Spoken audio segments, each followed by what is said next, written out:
കഴിഞ്ഞ സർക്കാർ രാഷ്ട്രീയ പിടിവാശികൾ കൊണ്ട് ചെയ്യാതിരുന്ന ഒരുപാട് കാര്യങ്ങളുണ്ട്. ജനുവനായി ചെയ്യേണ്ടുന്ന കാര്യങ്ങളും ചെയ്തില്ല. അതിലൊരു രാഷ്ട്രീയ പിടിവാശിയാണ് അവർക്കുണ്ടായിരുന്നത്.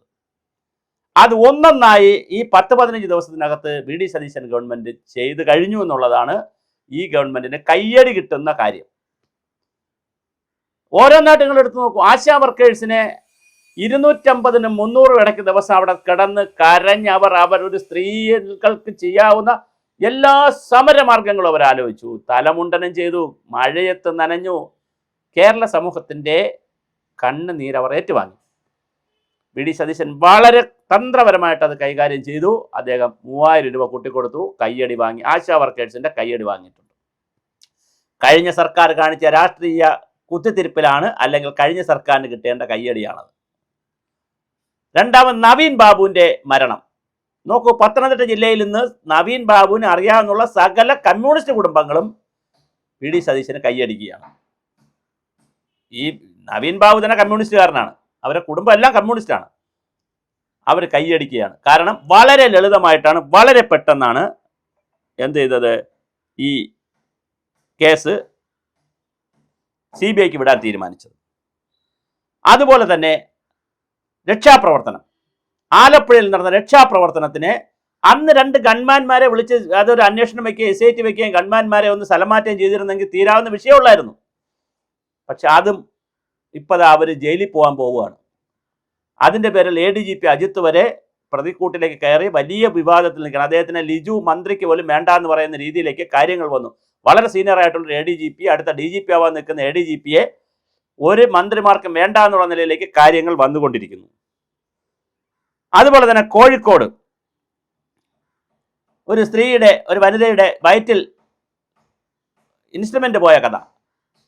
അവർക്ക് ജോലി കൊടുത്തു ഈ ഗവൺമെന്റ്, വി ഡി സതീശൻ. അവർക്ക് പൈസ കൊടുക്കാൻ പോകുന്നു. അങ്ങനെ കഴിഞ്ഞ ഗവൺമെന്റിന്റെ രാഷ്ട്രീയ പിടിവാശി, എല്ലാം പിടിവാശിയാണ്, ഈഗോയാണ്, കോംപ്ലക്സ് ആണ്. ഒരു ഭരണാധികാരിക്ക് ഒരിക്കലും ഉണ്ടായിക്കൂടാത്തതാണ് ഈഗോയും കോംപ്ലക്സും. ഭരണാധികാരിയെ സംബന്ധിച്ചിടത്തോളം ജനങ്ങൾ സമരം ചെയ്യും.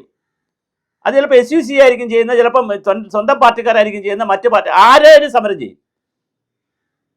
സമരവും പ്രതിഷേധവും കണ്ടുകൊണ്ട് തന്നെ അതിലെല്ലാം രാഷ്ട്രീയം കടത്തി വളരെ കൃത്യമായി കളിച്ചതിൻ്റെ ഫലം അവർ അനുഭവിച്ചു ഇലക്ഷനിലെന്ന് മാത്രമല്ല, വി ഡി സതീശൻ കയ്യടി നേടിക്കൊണ്ടേയിരിക്കുന്നു. രക്ഷാപ്രവർത്തനവും നവീൻ ബാബു, അതുപോലെ തന്നെ ആശാ വർക്കേഴ്സിൻ്റെത്, സിൽവർ ലൈൻ, കേരളത്തിലെ വലിയ ഒരു വിഭാഗം ജനങ്ങളുടെ കണ്ണുനീരിൻ്റെ കഥയായിരുന്നു സിൽവർ ലൈൻ.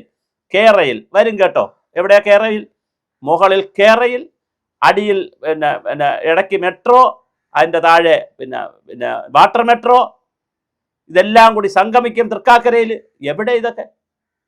എന്തൊരു തള്ളായിരുന്നു അന്ന്. അപ്പോൾ അതെല്ലാം 2 ആഴ്ച കൊണ്ടാണ്, ഒരുപാട് കാലം എടുത്തിട്ടില്ല. ഭരണം വന്ന് 2 ആഴ്ച കൊണ്ട് വളരെ കൃത്യമായ തീരുമാനങ്ങൾ എടുത്തിരിക്കുന്നു ഈ ഗവൺമെന്റ്. എല്ലാം പൊളിറ്റിക്സ് ആണ് എന്നുള്ളതാണ് വളരെ പ്രധാനപ്പെട്ട കാര്യം. പത്തനംതിട്ട ജില്ലയിലെ CPM പോലും ആവശ്യപ്പെട്ടത് ഈ കണ്ണൂർ നവീൻ ബാബുവിൻ്റെ കേസ് CBIക്ക് വിടണമെന്നാണ്. വളരെ ഈസി ആയിട്ടത് CBIക്ക് വിട്ടു. അതുപോലെ തന്നെ വളരെ രസകരമായ വേറെ കുറേ അധികം കാര്യങ്ങളാണ് ഈ ഗവൺമെൻറ് ചെയ്തിരിക്കുന്നത്. പിന്നെ രക്ഷാദൗത്യത്തിൻ്റെ കാര്യം, അതും പ്രധാനപ്പെട്ട ഒരു കാര്യമാണ്. രക്ഷാദൗത്യത്തിൽ ഏർപ്പെട്ട ഗൺമാന്മാരെ താൻ കണ്ടില്ല, അറിഞ്ഞില്ല എന്നൊക്കെ ഒരു മുഖ്യമന്ത്രി പറയുകയാണ്. മുഖ്യമന്ത്രിക്ക് അദ്ദേഹത്തെ നേരിട്ട് കണ്ടില്ലെങ്കിലും വീഡിയോയിൽ കാണാനുള്ള കഴിവില്ലേ? എല്ലാ ചാനലുകളും അത്, എല്ലാ യൂട്യൂബും, എല്ലാ ചാനലുകളും, എല്ലാ ഡിജിറ്റൽ മീഡിയയും അതെടുത്ത് കാണിച്ചതല്ലേ? അപ്പോൾ ഒരു അന്വേഷണം വെക്കണ്ടേ? എന്നിട്ട് SIT വെച്ചിട്ട്, കോടതി പറഞ്ഞിട്ട് SIT വെച്ചിട്ട് എന്തെങ്കിലും അന്വേഷിച്ചോ? അവസാനം അത് രാഷ്ട്രീയമായ തിരിച്ചടിയാവുകയും ചെയ്തു. അതേ രാഷ്ട്രീയം തന്നെ വി ഡി സതീശൻ മുഖ്യമന്ത്രി പയറ്റി അവർ കയ്യടി വാങ്ങുകയും ചെയ്തു. അതുപോലെ തന്നെ പിന്നെ കേരളിൻ്റെ കാര്യവും അങ്ങനെ തന്നെ. പിന്നെ അതുപോലെ തന്നെ പിന്നെ ഓരോ വിഷയങ്ങൾ, രക്ഷാദൗത്യമായാലും കേരളയിലായാലും ആശാ വർക്കറായാലും നവീൻ ബാബുവിൻ്റെ കേസായാലും പിന്നെ കത്രിക കുടുങ്ങിയ കേസായാലും കെട്ടിടം ഇടിഞ്ഞു വീണ കേസായാലും എല്ലാ കേസുകളിലും കഴിഞ്ഞ ഗവൺമെന്റിന് പൊളിറ്റിക്കലായി തിരിച്ചടിയുണ്ടായ എല്ലാ കേസിനെയും പൊളിറ്റിക്കലായിട്ട് തന്നെ കൈകാര്യം ചെയ്തിരിക്കുന്നതാണ് തന്ത്രം. അതാണ് രാഷ്ട്രതന്ത്രജ്ഞന്റെ മുഖ്യമന്ത്രിയുടെ മിടുക്ക്. അല്ലാതെ കഴിഞ്ഞ ഗവൺമെന്റ് അങ്ങനെ ചെയ്തെങ്കിൽ വരട്ടെ, പോകട്ടെ, നിൽക്കട്ടെ എന്നൊക്കെ പറഞ്ഞ് അതിനെ ഉരുട്ടി അടിച്ചിരുന്നെങ്കിൽ വളരെ കൃത്യമായി ഇത് പല വഴിക്ക് പോയനെ. എന്തായാലും അങ്ങനെ സംഭവിച്ചില്ല എന്നുള്ളത് വളരെ പ്രധാനമാണ്. എന്തായാലും കേരളത്തിൽ ഇത് വളരെ രസകരമായ രീതിയിൽ എന്ത് സംഭവിച്ചിരിക്കുന്നു, വളരെ രസകരമായ രീതിയിലാണ് രാഷ്ട്രീയമായി ഈ വിഷയങ്ങളെല്ലാം കൈകാര്യം ചെയ്തിരിക്കുന്നത്. ഇനിയും ചില വിഷയങ്ങൾ കൂടി രാഷ്ട്രീയമായി തന്നെ കൈകാര്യം ചെയ്യാനുണ്ട്. അത് കൈകാര്യം ചെയ്യപ്പെടും എന്ന് തന്നെയാണ് കരുതുന്നത്. അങ്ങനെ കൈകാര്യം ചെയ്യപ്പെട്ടാൽ അതിൻ്റെ എല്ലാ ക്രെഡിറ്റും വി ഡി സതീശനും UDF ഗവൺമെന്റിനും കിട്ടും എന്നുള്ളതാണ് വർത്തമാനകാല പൊളിറ്റിക്സ്. അതുപോലെ തന്നെ 14 മുതൽ 40 വണ്ടി വരെ ഉണ്ടായിരുന്നു. 40 ഉണ്ടായിരുന്നില്ല, പക്ഷെ 14 വണ്ടി ഉണ്ടായിരുന്നു. എന്തായാലും 40 വണ്ടികൾ വരെ ഉണ്ടായിരുന്നതിനെ 3 വണ്ടിയാക്കി കുറച്ച് വി ഡി സതീശൻ തന്നെ മാതൃക കാണിച്ചു. സെക്രട്ടേറിയറ്റിലെ രാവണൻകോട്ട പോലെയുള്ള സെക്രട്ടേറിയറ്റിനെ ജനകീയമാക്കി. അവിടുത്തെ നോർത്ത് ഗേറ്റ് ജനങ്ങൾക്ക് തുറന്നു കൊടുത്തു.